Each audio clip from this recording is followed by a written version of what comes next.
안녕하세요, 여러분. 오늘은 정말 중요한 이야기를 가지고 왔습니다. 40대, 50대, 그리고 은퇴를 앞둔 여러분. 혹시 이런 고민해 보셨나요?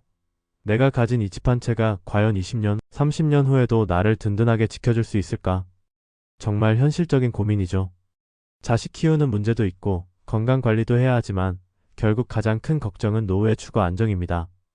그런데 최근 정부에서 발표한 새로운 부동산 규제들이 이 모든 것을 완전히 바꿔놓고 있어요.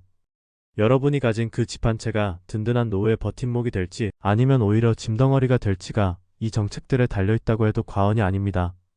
오늘 이 영상을 끝까지 보시면 최근 바뀐 부동산 정책의 핵심을 완벽하게 이해하시고 중장년층과 은퇴 준비 세대가 지금 당장 무엇을 해야 손해를 보지 않을지 명확한 답을 얻으실 수 있을 거예요.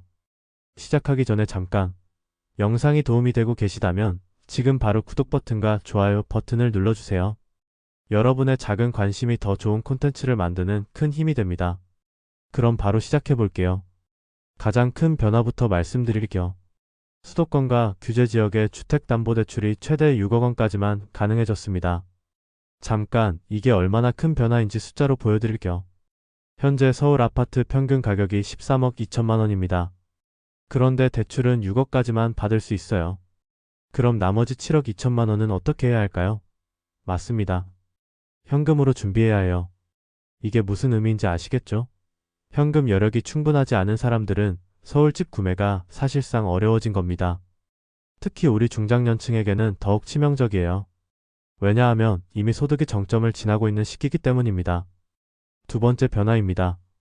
이제 집을 사면 6개월 안에 반드시 직접 들어가 살아야 합니다. 만약 이 규칙을 어기면 어떻게 될까요? 은행이 바로 대출을 회수할 수 있어요. 그동안 많은 분들이 활용했던 캡 투자, 즉 전세를 끼고 투자하는 방식이 이제는 거의 불가능해졌습니다. 예를 들어보겠습니다. 예전에는 10억짜리 집을 사서 8억에 전세를 주고 나머지 2억과 대출로 충당하는 식의 투자가 가능했어요. 하지만 이제는 그 집에 직접 살아야 하니까 이런 방식은 완전히 막힌 거죠. 세 번째는 전세보증 비율 축소입니다. 전세보증금 비율이 90%에서 80%로 줄어들었습니다. 구체적인 예를 들어보겠습니다. 3억 원짜리 전세라고 가정해봅시다. 이전에는 2억 7천만 원까지 보증이 가능했지만 현재는 2억 4천만 원까지 보증받을 수 있어요. 차이가 3천만 원입니다. 세입자 입장에서는 본인이 준비해야 할 현금이 3천만 원 더 늘어난 거예요. 그리고 집주인들은 어떨까요? 전세 보증이 줄어드니까 위험 부담이 커져서 전세 대신 월세로 돌리려는 경향이 강해지고 있어요. 결국 앞으로는 월세 부담이 크게 늘어날 가능성이 높습니다. 네 번째 변화는 정책대출 축소입니다. 놀라운 건 서민을 위한 정책대출조차 변화가 있었다는 점입니다. 신혼부부 대출이나 디딤돌 대출 같은 정책금융 상품들도 일부 한도가 줄어들고 전입 의무 조건까지 붙었어요. 즉, 정책대출조차 투자용으로는 쓸 수 없는 구조가 된 거죠. 다섯 번째는 좋은 소식인데요. 주택연금 제도가 개선되고 있어요. 현재는 55세 이상만 가입이 가능한데 가입 연령을 더 낮추고 지급 기준도 완화하는 개편이 논의되고 있습니다. 주택연금이 뭔지 간단히 설명드리면 집을 팔지 않고 그 집에 계속 살면서 매달 일정한 생활비를 받을 수 있는 제도예요. 노후를 준비하는 우리 세대에게는 정말 중요한 대안이 될 수 있습니다. 자, 이제 이런 정책 변화들이 부모 세대와 은퇴 직전 세대에게 구체적으로 어떤 의미가 있는지 그리고 어떻게 대응해야 하는지 말씀드리겠습니다. 먼저 고가주택을 여러 채 보유한 다주택자분들 이야기부터 해볼게요. 솔직히 말씀드리면 조정이 불가피합니다. 왜일까요? 대출 받기가 어려워졌고 보유세 부담은 계속 늘어나고 있어요. 임대 수익성도 예전만 못하고요. 그럼 어떻게 해야 할까요? 전략적인 매각 계획을 세우셔야 합니다. 예를 들어 새 채를 보유하고 계신다면 가장 수익성이 낮은 물건부터 매각 검토하시고 세금 부담이 적은 시점을 계산해서 단계적으로 매각하신 다음 최종적으로 한두 채 정도로 정리하는 방향을 생각해 보세요. 이때 중요한 건 감정적으로 접근하지 마세요. 아까워서 못 팔겠다는 생각보다는 앞으로 10년, 20년을 봤을 때 어떤 선택이 더 안전할까를 고민하셔야 합니다. 은퇴가 가까운 1주택자분들은 다른 접근이 필요해요. 가장 중요한 건 현금 흐름 점검입니다. 실제 사례로 설명해 드릴게요. 서울의 7억짜리 아파트 한 채를 가진 58세 김씨 사례입니다. 현재 월 생활비가 250만 원이고 국민연금 예상액은 월 120만 원입니다. 그러면 부족분이 월 130만 원이에요. 이 경우 어떤 선택지가 있을까요? 첫 번째 옵션은 주택연금 활용입니다. 7억짜리 집으로 주택연금에 가입하면 대략 월 180만 원에서 200만 원 정도 받을 수 있어요. 국민연금과 합치면 월 300만 원 이상이니까 생활비는 충분히 해결되겠죠. 두 번째 옵션은 매각 후 이주입니다. 집을 팔고 좀 더 저렴한 지역으로 이주해서 현금 여유를 만드는 방법도 있어요. 예를 들어 경기도 외곽으로 이주해서 3에서 4억짜리 집으로 다운사이징하면 3에서 4억 현금이 남겠죠. 세 번째 옵션은 부분 임대입니다. 요즘 룸쉐어링이나 실버 쉐어하우스 같은 새로운 주거 형태도 늘고 있어요. 집의 일부를 임대해서 월세 수입을 얻는 것도 고려해 볼 만합니다. 어떤 선택이 정답일까요? 정답은 없어요. 본인의 건강 상태, 가족관계, 라이프 스타일을 종합적으로 고려해서 결정하셔야 합니다. 전세로 살고 계신 분들에게는 시급한 문제가 있어요. 보증 비율이 90%에서 80%로 줄어든 만큼 위험도 그만큼 커진 거예요. 그럼 어떻게 해야 할까요? 첫 번째 단계는 보증 가입 확인입니다. HUG, 즉 주택도시보증공사 보증 가입 여부를 확인하시고 미가입 상태라면 즉시 가입을 추진하세요. 지자체 보증료 지원 사업도 활용하시고요. 두 번째 단계는 집주인과의 관계 관리입니다.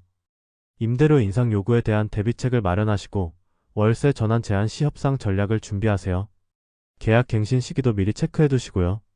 세 번째 단계는 대안주거방안 검토입니다. 공공임대주택 신청 자격을 확인하시고 다른 지역으로의 이주 가능성도 검토해보세요. 가족 간 주거 통합 방안도 고려해볼 만합니다. 아직 현역으로 일하고 계신 40대, 50대 초반 분들은 시간적 여유가 있으니까 더 전략적으로 접근할 수 있어요. 첫 번째 스텝은 정보 수집입니다. 지금 당장 하셔야 해요. 주택연금 상담을 예약하시고 조건을 확인하세요. 현재 보유 자산을 정확하게 평가하시고 예상 은퇴 시점과 필요 생활비를 계산해보세요. 두 번째 스텝은 전문가 상담입니다. 3개월 이내에 하시면 됩니다. 세무사와 세금 최적화 방안을 논의하시고 변호사와 상속증여 계획을 수립하세요. 금융 전문가와 포트폴리오도 점검해 보시고요. 세 번째 스텝은 실행 계획 수립입니다. 6개월 이내에 주택 추가 구매와 현금 확보 전략을 결정하시고 자녀 교육비와 노후 자금의 균형점을 찾으세요. 연금 상품 추가 가입도 검토해 보시고요. 자, 그럼 이제 지금 당장 해야 할 체크리스트를 말씀드릴게요. 일주일 이내에 해야 할 것들부터 시작하겠습니다. 먼저 대출 현황을 정리하세요. 현재 대출 잔액과 금리를 확인하시고 대출 만기 일정을 점검하세요. 은행별로 신규 대출 조건도 문의해 보시고요. 다음으로 보유 자산을 평가하세요. 부동산 시세를 국토교통부 실거래가를 참조해서 재확인하시고 전세보증금 회수 가능성도 점검하세요. 기타 금융자산 현황도 정리해 두시고요. 1개월 이내에는 전문 상담을 예약하세요. 한국주택금융공사에서 주택연금 상담을 받으시고 보유세와 양도세 등에 대한 세무 상담도 받으세요. 은행이나 증권사에서 금융 상담도 받으시고요. 가족회의도 중요합니다. 노후 계획에 대한 가족 간 의견을 조율하시고 자녀와의 주거 계획을 논의하세요. 상속증여 방향도 결정하셔야 합니다. 3개월 이내에는 구체적인 실행 계획을 수립하세요. 매각할 부동산과 보유할 부동산을 결정하시고 이주 계획이 있다면 지역과 시기를 확정하세요. 주택연금 가입 여부도 최종 결정하시고요. 이제 절대 하면 안 되는 것들을 말씀드릴게요. 정말 중요하니까 꼭 기억해 두세요. 가장 위험한 편법들부터 말씀드리겠습니다. 명예 우회 대출은 절대 하면 안 됩니다. 가족 명의로 대출을 받아서 규제를 피하려는 시도는 정말 위험해요. 이건 단순한 리스크가 아니라 형사처벌까지 받을 수 있는 불법 행위입니다. 허위 서류 작성도 마찬가지예요. 실거주 의무를 피하기 위해 허위로 전입신고를 하거나 서류를 조작하는 것도 불법입니다. 미신고 임대도 나중에 큰 문제가 될 수 있어요. 임대소득 신고를 제대로 하지 않으면 세무당국의 추적을 받을 수 있습니다. 요즘은 추적 능력이 갈수록 정교해지고 있거든요. 감정적 판단도 금물입니다. 집값이 더 오를 것 같아서 무리한 매수를 하면 안 돼요. 시장 예측은 전문가도 어려워해요. 본인의 재정 능력을 넘어서는 투자는 절대 금물입니다. 아까워서 못 팔겠다는 고집도 부리면 안 됩니다. 감정적 애착 때문에 합리적 판단을 못하면 더 큰 손실을 볼 수 있어요. 여러분, 집은 단순한 자산이 아닙니다. 우리 인생의 무대이고 노후의 마지막 포로예요. 정부의 규제가 바뀌는 지금이야말로 내 집이 나를 먹여 살릴 수 있는 구조로 만들어야 할 때입니다. 세대별 핵심 행동 지침을 정리해드릴게요. 50대 후반부터 60대, 즉 은퇴가 임박한 세대는 주택연금 상담을 즉시 진행하시고 현금 흐름을 재점검하세요. 필요하시면 다운사이징도 검토해보시고요. 40대부터 50대 초반의 현역 세대는 장기적 관점에서 전략을 수립하시고 전문가 상담을 통한 최적화 방안을 마련하세요. 가족과의 충분한 논의도 중요합니다. 연령에 관계없이 다주택자분들은 전략적 매각 계획을 수립하시고 세금 효율적 처분 시기를 결정하세요. 한두 채로 정리하는 방향을 고려해 보시고요. 지금 당장 할 수 있는 행동들을 말씀드릴게요. 오늘 저녁에는 가족과 함께 현재 상황을 정리해 보세요. 보유 부동산과 대출 현황을 체크하시고 월 생활비와 예상 소득을 계산해 보세요. 이번 주 안에는 주택연금 상담을 예약하시고 은행의 신규 대출 조건을 문의하세요. 부동산 중개업소의 시세도 문의해 보시고요. 한 달 안에는 세무사나 변호사와 상담을 진행하시고 구체적인 실행 계획을 수립하세요. 가족 간 합의점도 도출하시고요. 경험 많은 세대 여러분, 지금 행동해야 합니다. 미루면 미룰수록 선택의 폭은 좁아져요. 하지만 지금 준비하신다면 여러분의 노후는 훨씬 더 안전하고 든든해질 거예요. 준비된 사람에게 위기는 기회가 됩니다.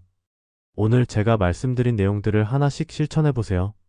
여러분의 소중한 노후가 걱정이 아니라 기대가 되는 그날이 올 겁니다. 오늘 영상이 도움이 되셨다면 좋아요와 구독 버튼 꼭 눌러주세요. 그리고 오늘 영상에 대한 여러분의 생각은 어떠신가요? 혹시 제가 놓친 부분이 있거나 더 좋은 아이디어가 있으시다면 댓글로 공유해주세요. 여러분의 경험과 지혜가 다른 시청자분들에게도 큰 도움이 될 거예요. 또한 댓글로 여러분의 개인적인 상황을 공유해주시면 더 구체적인 조언을 드릴 수 있을 거예요. 다음 영상에서는 주택연금의 모든 것을 더 자세히 다뤄볼 예정이니까 알림 설정도 꼭 해주시고요. 여러분의 안전한 노후 준비를 위해 계속해서 유용한 정보 가져다 드리겠습니다. 그럼 다음 영상에서 또 만나요. 안녕히 계세요.